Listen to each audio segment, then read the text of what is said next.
Welcome to C Programming Tutorials. This is a production of YouTube channel Learnorama and the Facebook page Awesome C Programming Tutorials in High Def. If you haven't subscribed to the channel yet, please do so and also become a fan of the page as well. Okay, in today's tutorial we are going to learn about how to delete data from a file. Now, quite a few people a few of my students have asked me to cover this topic, so I guess here it is. I think we are ready to cover it right now. We have enough knowledge and information from the previous tutorials. Okay, so let's get started. Now in this tutorial we are not going to, I don't think we will get to the point where we'll, at least in this video we won't be able to get to the point where we'll be writing the code itself, because we are going to look at the concept or the process behind deleting data from a file.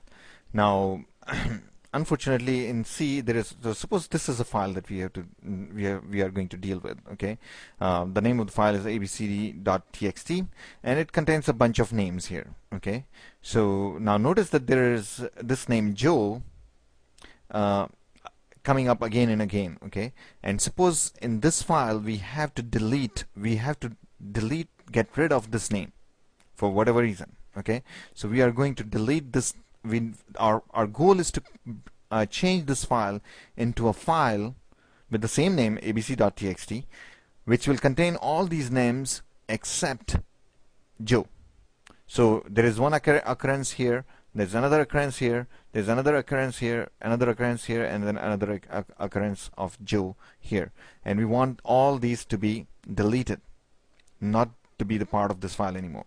Okay, that's what our target is. So it's a very simple example just to illustrate the process, but the process itself is very generic. Okay, think of this as one record.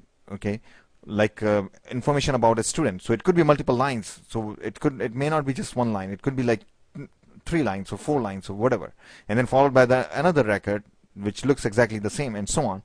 But you have some records that you have to delete, right? And you can identify, you can tell, you have a way of telling that this record needs to be deleted. That's very important. In this particular case, how do we tell? It says Joe. If it says Joe, we need to delete it. Okay, but you have to have some way of knowing that this record needs to be deleted. Once you know that, then you can basically read one record at a time and then you can delete it. And this is what the process, there are actually different ways of doing it. Many ways are relatively simpler, but they are operating system dependent. Okay, if you write the code which is operating system dependent, then you cannot port it. What does that mean? That means that it will be very specific to either, for example, Windows or Linux, or or some other operating system that you are working with. Okay, Mac or whatever, because the file system is actually part of the operating system. Okay, so it's very easy to write a code which is very operating system dependent, but here we are trying to come up with an algorithm that will allow you to delete the data from a file, and still you will be able to write code which is not operating system specific. Okay, now it's and also we want to stay very as simple as possible. At the same time, we have to make it, all the time. My goal is always to keep things simple as possible. So keeping these constraints in mind, let's see how we are going to do.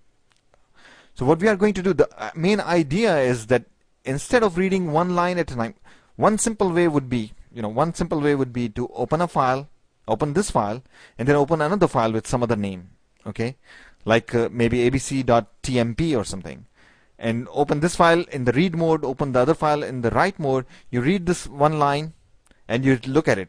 You say, do we have to keep this line? If yes, then you write it to the other line, other file. If no, then you don't write, you skip it. You don't write to that other file. So you read Larry. Yes, we want to keep Larry. We write it to the other file. Then Joe, we don't want to keep Joe, so we don't write to the other file. And Frank, we want to keep it, write to the other file. Kelly, write to the other file. Joe, don't write to the other file, and so on.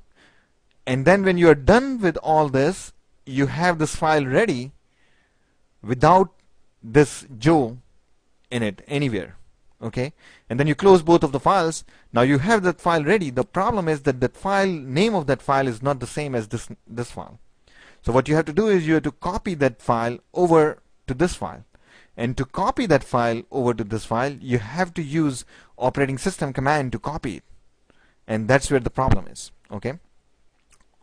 Or you could basically read from that file and then write on top of this file. Open this file in W mode and write on top of this file, and you close it, and you could do it that way also, okay. Another way is to read one line at a time and put it in the memory, and bring the whole thing in the memory first, and then write to this file. That way you won't even need the other file. In the previous example, the other file will stay there unless you delete it, and again, to delete it you will need the operating system call, okay. So if you really don't want the temporary files to be lying around in your system, then this is what you will have to do. The idea is to read one line at a time into the memory, into a buffer, okay, if you want to keep that line. If you don't want to keep that line, you don't put it in that buffer. So you read Larry, you put it in that buffer. You read Joe, you don't put it in the buffer. You read Frank, you put it in the buffer, and so on. So to demonstrate, so let's say there is a buffer. Now what is a buffer? Buffer is simply a big long array of bytes or characters, right? So it has lots and lots of characters. It will be as big as you expect the file to be, okay. So if you expect the file to be very big, like you know, I don't know, like 10 kilobytes, then you make it 10 kilobytes. If you expect it to be 1 megabytes, you make it 1 megabytes. Now obviously there is a limit. Files can be very huge. Files could be in gigabytes also. Memory usually you don't have that kind of memory usually. So in this algorithm, this is a constraint that you can use it only when you know that the file sizes are not going to be too big, which usually most of the time that would be the case, at least in your in your homeworks, for example. Now then what we are going to do is, okay, we need a temporary variable, say line also, right? We'll call it line. It's a string, okay. It will have some bytes, also some characters also, to read each line. The size of this variable would be as big as you expect each line to be, okay. So in this particular example we have very small lines, so we are going to keep it like, say, 21, okay. So in this here, there are more bytes than more boxes here than it's shown right here. Now what we are going to do is we are going to read the first line and store it here. Obviously, let me write it here, Larry, okay.